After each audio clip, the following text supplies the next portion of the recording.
नमस्कार देवियों और सज्जनों, व्यालोक वाणी में फिर से एक बार आप सभी का स्वागत है। हमारे साथ हैं आनंद कुमार। आनंद भाई, बहुत बहुत स्वागत है आपका। एक बार फिर हम जेन जी के लिए चर्चा कर रहे हैं, बिहार के उस काले दौर की जिसे हम जंगल राज के नाम से जानते हैं। अभी हम क्यों याद कर रहे हैं, यह कारण भी बता दिया गया। और खास तौर से जेन जी के लिए मैं बार बार इसलिए इस शब्द का इस्तेमाल करता हूं या उनसे मुखातिब होता हूं, क्योंकि 2025 में बिहार में चुनाव होने वाले हैं विधानसभा के, और उसमें अब ज्यादा वक्त नहीं रहा है। इस बीच में देख रहा हूं कि कुछ जेन जी वाले फिर से एक घोषित अपराधी, सजा याफ्ता चारा चोर लालू प्रसाद यादव के सुपुत्र, उनके हिसाब से वो सुपुत्र ही हैं, क्योंकि वो पैदा होते ही अरबपति बन गए थे। करोड़पति तो खैर वो थे ही जब गर्भस्थ थे तभी से।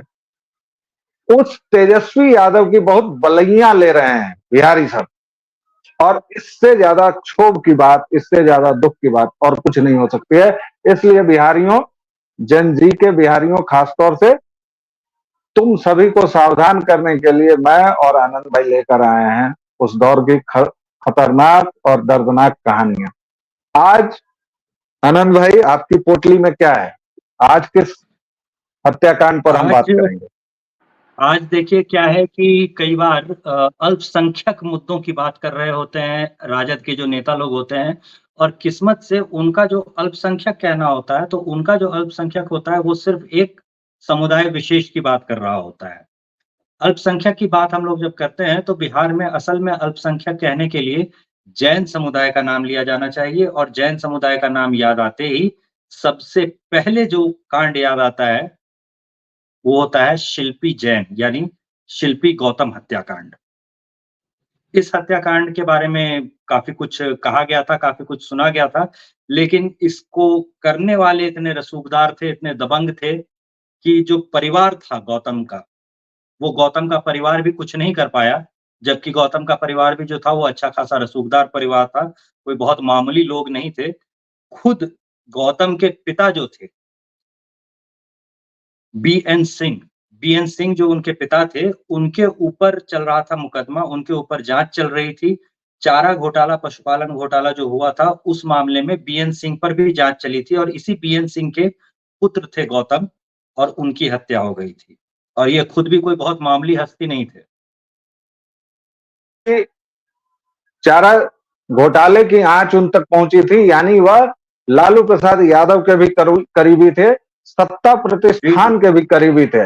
और यह जब जी, जिस समय की हम लोग बात कर रहे हैं, उस समय लालू प्रसाद यादव का दूसरा कार्यकाल शुरू हो चुका था, क्योंकि यह, और बल्कि वह खत्म होने वाला था। और उस समय जंगल राज अपने उरोज पर था, जिसके लिए बाद में पटना हाईकोर्ट ने यह टिप्पणी तक कर दी थी। और इससे सख्त टिप्पणी मुझे नहीं लगता अभी के बंगाल को देखकर शायद वहां के हाईकोर्ट की कुछ टिप्पणियां उसके बराबरी में रखी जाए। लेकिन बिहार के बारे में पटना हाईकोर्ट ने खुले तौर पर कहा था कि यहाँ प्रशासनिक कोई चीज बची नहीं है, प्रशासनिक व्यवस्था पंगु हो चुकी है, और यहाँ कोर्ट, जंगल राज अनकोट चल रहा है। और वहीं से ये शब्द आया, जंगल राज। और इस पर एक पत्रिका ने बंदर के हाथ में कस्तूरा करके एक पूरा अपना कवर पेज भी छापा था, जिसमें लालू प्रसाद यादव के हाथ में अस्तूरा दिखाया गया था, और उसका टाइटल था बंदर के हाथ में अस्तूरा।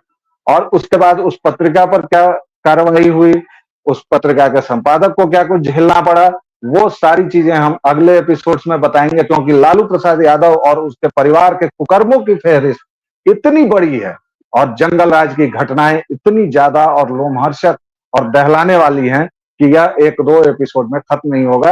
लेकिन फिर से हम लोग आते हैं शिल्पी गौतम हत्याकांड। शिल्पी जैन थी, गौतम के बारे में आनंद भाई ने बताया ही है, और अब इसको और अधिक विस्तार से वो बताएंगे। लेकिन इंट्रोडक्टरी मैं ये बता दूं कि शिल्पी और गौतम एक दूसरे से प्यार करते थे, और आखिरकार एक दिन एक गराज में कार के अंदर उन दोनों की नग्न, लगभग नग्न लाशें पाई गई, और उसका आज तक कहीं कोई नतीजा नहीं निकला है, जबकि वह इतने बड़े रसूखदार परिवार से थी। आनंद भाई के पास चलेंगे डिटेलिंग के लिए। जी जी। तो ये जो घटना है ये 3 जुलाई 1999 की है। तो जुलाई का महीना जो होता है वो बिहार की सियासत के लिए कोई बहुत अच्छा महीना नहीं होता है। ये उसी दौर से माना जाने लगा था। तो 3 जुलाई 1999 को हुआ क्या कि एक बहुत बड़े आदमी जो थे वो लापता हो गए। बहुत बड़े आदमी क्यों? क्योंकि बीएन सिंह जो थे वो उनके ऊपर चारा घोटाले की जाँच चल रही थी और उनके सुपुत्र थे ये गौतम। और गौतम अकेले ऐसा नहीं था कि वो सिर्फ़ बड़े बाप के बेटे थे, वो खुद भी साधु यादव के साथ पार्टनरशिप में फ्रेज़र रोड में एक रेस्तरां चलाते थे। फ्रेज़र रोड में ये रेस्तरां हुआ करता था, इस रेस्तरां का नाम था सिल्वर ओक और इस रेस्तरां के ये मालिक थे, साझा हिस्सेदार थे साधु यादव के साथ और चले गए ये जब गायब हो गए 8 घंटे करीब या 7-8 घंटे से इनका पता नहीं चला तो खोजबीन जब शुरू हुई, तो पता चला कि गांधी मैदान थाना के अंतर्गत आने वाले जो एमएलए फ्लैट थे, एमएलए क्वार्टर्स थे, उसके एमएलए क्वार्टर नंबर 12 के गैरेज में एक कार है और उस कार के अंदर 2 लाशें हैं। इन 2 लाशों में से एक इस गौतम की लाश थी और दूसरी लाश जो थी वो शिल्पी की। शिल्पी जैन जो थी वो जानी-पहचानी शख्सियत थी क्योंकि वो बहुत खूबसूरत थीं और कई जो सौंदर्य के कॉम्पिटिशन वगैरह होते हैं, उनमें भाग लेती रहती थीं। बड़े जो हल्के होते हैं उसमें सबसे सुंदर कन्याओं के नाम पर उनको जाना जाता था, पहचाना जाता था। तो ये शिल्पी जैन जो थी इनकी लाश थी, करीब-करीब नग्न अवस्था में और साथ में गौतम की लाश थी, वो भी करीब-करीब वैसी ही अवस्था में थी और इस पर चूँकि ये एमएलए फ्लैट नंबर 12 से निकली थी ये लाशें, उनके गैरेज में कार में पार्क की हुई जो थी, उसमें लाशें निकली थी, तो ये काफ़ी हंगामा मचा और उसके बाद जो है वो जाँच शुरू हुई। जाँच पुलिसिया जाँच जो थी वो कैसे शुरू हुई होगी, इसका अंदाज़ा आप इस बात से लगाइए कि कैसे शुरू से ही इस हत्याकांड के सारे सबूतों को मिटा देने की कोशिश हुई। कार को खींच करके ले जाया जाता है, अगर किसी कार में कोई इस तरह की आपराधिक वारदात हुई हो, तो आज की तारीख में भी आप जानते हैं कि एक टो करने वाली गाड़ी आती है, उसमें हुक लगा होता है, उस हुक से पीछे से गाड़ी को उठाते हैं और गाड़ी को खींच करके अपने साथ ले जाते हैं थाने तक। इस गाड़ी को ड्राइव करके थाने तक ले जाया गया, ताकि स्टीयरिंग व्हील से जो सारे हाथ के निशान थे, वो सारे गायब हो चुके थे। अंदर गाड़ी की स्थिति जो थी, वो काफ़ी कुछ बदल चुकी थी, चल रही थी क्योंकि गाड़ी और इस तरह से गाड़ी को लेकर के ये लोग थाने आए और उसके बाद जाँच शुरू हुई। अब ये जो एमएलए फ्लैट था, वो किसका था? तो वो था लालू यादव के साले साहब का, यानी साधु यादव का। तो उनके गैरेज से समझ लीजिए कि 2 लाशें बरामद हो गई थी और उसके बाद इस घटना पर पूरी जाँच शुरू हुई। जब जाँच शुरू हुई तो पता चला कि एल्यूमीनियम से जो ज़हर बनते हैं, वैसा कोई ज़हर जो है वो शिल्पी गौतम को दे दिया गया था या शिल्पी गौतम ने खा लिया था और उससे इसकी मौत हुई है। और जब जाँच आगे बढ़ी तो कहा गया कि कार्बन मोनोक्साइड पॉइज़निंग से मौत हुई है क्योंकि इन्होंने गैरेज में कार लगाई हुई थी और उसका एसी ऑन छोड़ा हुआ था और इसकी वजह से कार्बन मोनोक्साइड पॉइज़निंग से इसकी मौत हो गई। और जब और जाँच हुई और और लोग नहीं माने। और शिल्पी के चरित्र हनन की भी कोशिश हुई। शिल्पी के चरित्र को बताया गया कि वह यत्र तत्र सर्वत्र किसी के साथ भी सो जाती थी और इसी हुँ, सोने के दौरान वह गैराज में कार में ही सो गई थी और उस हुँ। दौरान कार्बन मोनोक्साइड के निकलने की से पॉइज़निंग से इन दोनों लोगों की मौत हो इन गई। दोनों की मौत हुई। जी जी। अब सवाल ये था कि अगर गैरेज में इस तरह की हरकत ये लोग कर भी रहे थे, तो इनके कपड़े गए कहाँ? अगर कपड़े किसी ने कार में उतारे होते, तो उसी कार में होते। कार में नहीं होते, तो चलिए गैराज में होते, लेकिन इनके कपड़े कभी मिले नहीं थे। तो कपड़े इनके कहाँ गायब हो गए सारे, ये कभी पता ही नहीं चल पाया। और उसके अलावा जो फॉरेंसिक जाँच वगैरह हुई, उसके बाद पता चला कि शिल्पी के साथ बलात्कार हुआ था और 1-2 लोगों ने नहीं, करीबन 6 या 7 लोगों ने किया था। ये फॉरेंसिक जाँच से पता चल गया था, स्पष्ट हो गया था। और यहीं पर 2-3 और चीजें समझने की जरूरत है और मैं बार बार लगातार युवा पीढ़ी से ही मुखातिब हूं खास तौर से क्योंकि 40 के लपेटे का कोई भी बिहारी या उस दौर का कोई भी भारतीय उस दौर को जानता है। वह बिहारियों ने उसको भोगा है, झेला है, हम दोनों ने भी झेला है, लेकिन वो हमारी पर्सनल बातें नहीं है और वो हमारा पर्सनल जो अनुभव है वह अलग कहेंगे। लेकिन फिलहाल जो ये कह रहे हैं, अभी आप सब लोग बंगाल में जो हो रहा है वो देख रहे हैं, किस तरह वहां जो क्राइम सीन था उसके ठीक बगल में घटना के कुछ ही उस जघन्य वारदात के कुछ ही समय बाद निर्माण कार्य शुरू हो गया, जिस पर कोलकाता हाईकोर्ट ने यह भी पूछा है कि भैया इतनी जल्दी किस बात की थी। जिस तरह आरजी कार में 7-8 हजार गुंडों की फौज ने हमला किया और सबूत मिटाने की कोशिश की, इस पर भी कोलकाता हाईकोर्ट ने पूछा है कि क्या आपकी इंटेलिजेंस सो रही थी या आपके शासन प्रशासन का कोई इकबाल ही नहीं रहा। उसी तरह अंततः हाईकोर्ट ने यह सवाल क्या, उसने तो टिप्पणी कर दी थी बिहार के मामले में कि यहाँ जंगल राज चल रहा है।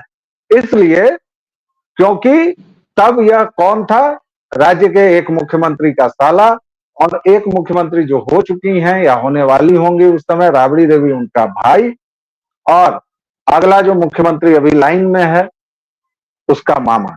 और साधु यादव और इसके भाई का इतना आतंक था पटना से लेकर बिहार तक। ये वही साधु यादव है जिसने दिल्ली के बिहार भवन में जब जेएनयू के बिहारी छात्र और तमाम छात्र मिलकर अपने छात्र संघ अध्यक्ष चंद्रशेखर की हत्या पर विरोध प्रदर्शन कर रहे थे, तो इसने गोलियां चलाई थी, रॉड लेकर हमला किया था। ये 1997 ईस्वी में है, बात ऑन द रिकॉर्ड है। आज वो साधु यादव कहाँ है, क्या कर रहा है, यह आप लोग देख लीजिए। लेकिन आज फिर से उसी का भांजा एक बार फिर से आपका मसीहा बनने की तैयारी में है और आप लोगों में से कुछ फिर से उसके चंगुल में फंसने जा रहे हैं। उनसे सावधान करने के लिए ये हमारी जंगलराज सीरीज है। वापस शिल्पी गौतम हत्याकांड पर आते हैं। उसमें पहले दिन से पुलिस का यह जोर था कि सारे मामले को हौच पौच कर दिया जाए। इसलिए जो पहला काम होता है, न तो वहां कॉर्डन ऑफ किया गया क्राइम सीन को, ना ही क्राइम सीन में सबसे महत्वपूर्ण जो बात थी यानी वो कार जिसमें लाशें मिली उस पर से सारे निशान मिटा दिए गए। इसके बाद तो और भी सारे बहुत इसके बाद जो बहादुरी के और कारनामे चीजें हुई, किए। जी इसके बाद जो और चीजें हुई उसका तो कोई हिसाब ही नहीं है। जैसे उस समय जो एसपी थे वो भाटिया नाम था। एसपी भाटिया पत्रकारों को ये नहीं बता पाए कि अगर इनका आपसी संबंध था और ये लोग कार में ही सोए पड़े थे या कार में ही कुछ कर रहे थे, तो शिल्पी जैन के शव पर जूतों के निशान क्यों थे? मतलब लात मारी गई थी, शव को जूतों से कुचला गया था, ये निशान उसके शव पर थे और वो क्यों थे, ये भाटिया साहब एक्सप्लेन नहीं कर पाए थे। भाटिया साहब ये भी एक्सप्लेन नहीं कर पाए थे, वो बता रहे थे उस समय कि इसके विसरा में एल्युमिनियम से बनने वाला ज़हर पाया गया है, तो उस समय पत्रकारों ने सवाल करना शुरू किया था और वो ये भी नहीं बता पाए थे उस वक़्त कि 1 से अधिक व्यक्तियों के सीमेन इसके शरीर पर क्यों मिले? इतने सारे लोगों के सीमेन वहाँ क्यों थे उस लड़की के शव पर, ये वो नहीं बता पाए। तो मतलब बलात्कार हुआ था ये तो कोर्ट तक भी साबित हुआ, लेकिन उसके बाद उसकी मौत कैसे हो गई ये कभी किसी को कुछ नहीं पता चला। इस मामले को भी बाद में जैसे अभी वाला मामला आप देखेंगे कि जो बंगाल वाला मामला है उसे सीबीआई को देने की कोशिश और बातचीत हो रही है, वैसे ही इस मामले को भी सीबीआई को उठा करके दिया जाने की कोशिश की गई थी और उसके बाद इस सारे मामले की फॉरेंसिक जाँच हुई थी और उसके बाद कहा गया कि भाई चलो डीएनए टेस्ट करा लेते हैं, सीमेन तो मिला है, इससे पता चल जाएगा कि अपराधी कौन है। तो अपना डीएनए देने से इनकार कर दिया था साधु यादव ने और अभी तक नहीं दिया है। अभी तक इस मामले में कुछ भी आगे नहीं किया गया और इस मामले में शोध नहीं हो सकता, कुछ भी नहीं किया जा सकता। ये कह के अदालतों ने पल्ला झाड़ लिया, पुलिस ने पल्ला झाड़ लिया। नेताजी इसके बारे में कुछ बोलेंगे नहीं क्योंकि उनके तो साले साहब पर ही आरोप था। तो इसके साथ बात सारी और भी क्या है? बहुत कुछ हुआ, इसके साथ और भी बहुत कुछ हुआ, क्योंकि उस जांच के दौरान ही सीबीआई ने साधु यादव से उनका डीएनए सैंपल भी मांगा और साधु यादव ने पूरी उद्दंडता से, ऑडेसिटी के साथ वह सैंपल देने से मना कर दिया था, क्योंकि वह राजपुरुष थे, उनका शासन पूरे बिहार पर चलता था। और आखिरकार एक निर्दोष, बल्कि दो निर्दोषों, क्योंकि जो उसका प्रेमी था, दो निर्दोषों की मौत तो हुई ही, इस घटना में दोस्ती में भी छुरा भोंका गया। क्योंकि हमारी जो राय पूरे मामले पर है, वह राय यह है कि शिल्पी बहुत सुंदर थी, उसका जो प्रेमी था गौतम, वह साधु यादव जैसे राक्षस के साथ पार्टनरशिप करता था। वहां जब वह पहुंचा या जब उसने देखा, तो शिल्पी जैन पर उसकी नीयत फिसली, और उसके बाद उसने अपने गुंडों से उसे धर दबोचा, धर मंगाया। शिल्पी पर 4-5 लोगों ने रेप किया। और जब गौतम को यह पता चला, क्योंकि आपको इसकी डिटेलिंग्स, आज तो आपके पास गूगल का जमाना है, आप अगर डिटेलिंग करेंगे तो कुछ एक ऐसे, हालांकि इस मामले को पूरी तरह दबा दिया गया, लेकिन कुछ एक ऐसे हमारे जैसे किस्सेबाज या लेखक आपको मिल जाएंगे जिन्होंने इस पर पूरी डिटेल स्टोरी की है। इतना ही नहीं हुआ, शिल्पी के चरित्र को हर एक तरह से बर्बाद करने की कोशिश की गई, उसका चरित्र हनन किया गया, मौत के बाद भी उस लड़की को चैन से नहीं सोने दिया गया। और उसके बाद जितने भी अपराधी थे वो सब के सब बेदाग थे। हालांकि इसमें यह भी हुआ कि गौतम को जब यह मामला पता चला तो वह गुस्से में उफनता हुआ उस पर विरोध दर्ज कराने गया, और वहीं कहा सुनी में उसकी भी हत्या कर दी गई। और उसके बाद दोनों की लाशों को लाकर उस गैराज में ठूंस दिया गया, जहां से पुलिस ने पूरी मदद की और सारी चीजें लीप पोत दी गई, सभी चीजों पर बर्बादी की पूंची फेर दी गई, और आज तक किसी को यह नहीं पता चला, और यह कहना पड़ रहा है कि no one killed Gautam and Shilpi, क्योंकि आज देखिए, तक यह मामला इस अधूरा मामले है। में 1-2 चीजें आपको और याद रखनी चाहिए। जो शिल्पी जैन के भाई थे, उन्होंने उस मामले को छोड़ा नहीं था। उन्होंने पूरा प्रयास किया था कि इस मामले को तह तक इसकी पहुँचा जा सके, इस मामले की जाँच हो। 2006 में शिल्पी जैन के भाइयों में से एक का अपहरण हो गया था, और परिवार ने, शिल्पी जैन के परिवार ने इस अपहरण के बाद इस मामले को छोड़ा, इस मामले का पीछा करना छोड़ा। शायद परिवार के लोगों ने कहा होगा कि भई चलो, जो लड़की थी वो तो चली ही गई, अब तुम भी मारे जाओगे, उससे बेहतर है कि इस मामले का पीछा करना छोड़ दो। तो 2006 के बाद इस मामले का पीछा करना शिल्पी जैन के परिवार ने छोड़ा था। जहाँ तक इस कहानी को दोबारा सुनाए जाने की बात है, तो अभी हाल में एक महारानी नाम का वेब सीरीज़ आ रहा था, तो ऐसा हमने सुना है, हमने देखा तो नहीं वेब सीरीज़ में, लेकिन वेब सीरीज़ ये हमने देख नहीं रखा है। लेकिन उसमें इससे मिलता-जुलता सा एक किस्सा आता है। उस किस्से में होता क्या है कि एक अमीर व्यापारी होता है, या ठीक-ठाक सा व्यापारी होता है, जिसकी बड़ी सुंदर-सी कोई गर्लफ्रेंड होती है, और उस गर्लफ्रेंड पे नेताजी के साले साहब की नज़र पड़ जाती है। नेताजी के साले साहब, जो कि अपराध कर्मी होते हैं, वो उस लड़की को कॉलेज जाते समय रास्ते में लिफ्ट देने के बहाने, जो कि पहचानती थी वो कि हाँ ठीक है, उसका मित्र है, तो वो लिफ्ट देने के बहाने अपनी गाड़ी में बिठाते हैं, ले जाकर के उसका बलात्कार करते हैं। और जब उसके मित्र को, मतलब जो बॉयफ्रेंड था, उसे पता चलता है कि उसे उठाकर वो अपने फार्म हाउस पर ले गया है, तो वो पीछा करता हुआ फार्म हाउस पर पहुँचता है। वहाँ पहुँचने पर उसे पता चलता है कि अब तो बहुत देर हो चुकी है, सब लोग मिलकर उसका बलात्कार कर रहे हैं, बारी-बारी। और ये उस बात पर विरोध जताता है कि मेरी गर्लफ्रेंड के साथ तुम सब लोगों ने मिलकर ये क्यों किया? और इस बात पर जो कहा-सुनी होती है, इसमें लड़के को भी मार दिया जाता है, और लड़की, जिसका बलात्कार कर चुके थे सब लोग, सबका मन भर चुका था, वो लोग उस लड़की की भी हत्या कर डालते हैं, और दोनों की हत्या करके उनके शव को एक कार में डाल करके और फेंक दिया जाता है। तो ये मिलती-जुलती सी कहानी जो है वो वेब सीरीज़ वगैरह में नज़र आती है। तो ये कहानी किसकी थी, या ये घटना सचमुच हुई होगी, इसका अंदाज़ा वेब सीरीज़ वगैरह देखने वालों को नहीं होगा। तो हम बता दें कि ये साधु यादव और शिल्पी जैन और गौतम से जुड़ा हुआ किस्सा है। शिल्पी गौतम हत्याकांड 1999 का एक बड़ा हत्याकांड था। काफ़ी लंबे समय तक अखबारों ने इस पर जाँच और सब कुछ करने की कोशिश की, मगर अब तो चलिए 25 साल हो चुके हैं। 25 साल बाद एक पूरी पीढ़ी बड़ी हो जाती है, वोटर्स जो उस समय पैदा भी नहीं हुए होंगे, वो अब वोट देने के लायक हैं। तो उन्हें कोई अंदाज़ा नहीं होता कि वो किस किस्म की चीज़ों का या किस किस्म के लोगों का समर्थन कर रहे हैं। और अगर ये सत्ता में आए तो ये कैसा नर्क मचाएंगे जिसका उन्हें कोई अंदाजा नहीं है, कोई अनुमान नहीं। और इसीलिए हम लोग बार बार लगातार बिहार के जंगल राज के वो अनखुले पन्ने आपके पास लाएंगे। हमने बात की थी बॉबी हत्याकांड की, हमने बात की शिल्पी गौतम हत्याकांड की। अभी अगली कड़ी में हम बात करेंगे कि बिहार का वह काला दौर कैसा था जिसमें एक आईएएस की बीवी को पूरे साल भर यहां दरिंदों ने नोचा, और वह आईएएस ऑफिसर जो सेक्रेटरी रैंक का था वह अपनी शिकायत कहीं दर्ज नहीं करा सका। वह आखिरकार इस राज्य से भागने पर मजबूर हुआ, और यहां तक हुआ कि उसकी पत्नी बलात्कार से प्रेग्नेंट भी हुई, उसका अबॉर्शन भी कराना पड़ा। लालू परिवार जघन्य है, और इस परिवार के किसी भी सदस्य को राजनीति तक में नहीं होना चाहिए। लेकिन दुहाई है हमारे लोकतंत्र की, हमारे संविधान की और हमारे न्यायिक ढांचे की कि ये लोग हमारे सरपरस्त बने बैठे हैं। फिलहाल के लिए इतना ही। आनंद भाई, आपने हमें समय दिया, इसके लिए बहुत बहुत धन्यवाद।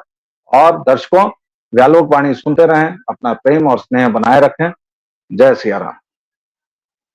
जय श्री राम।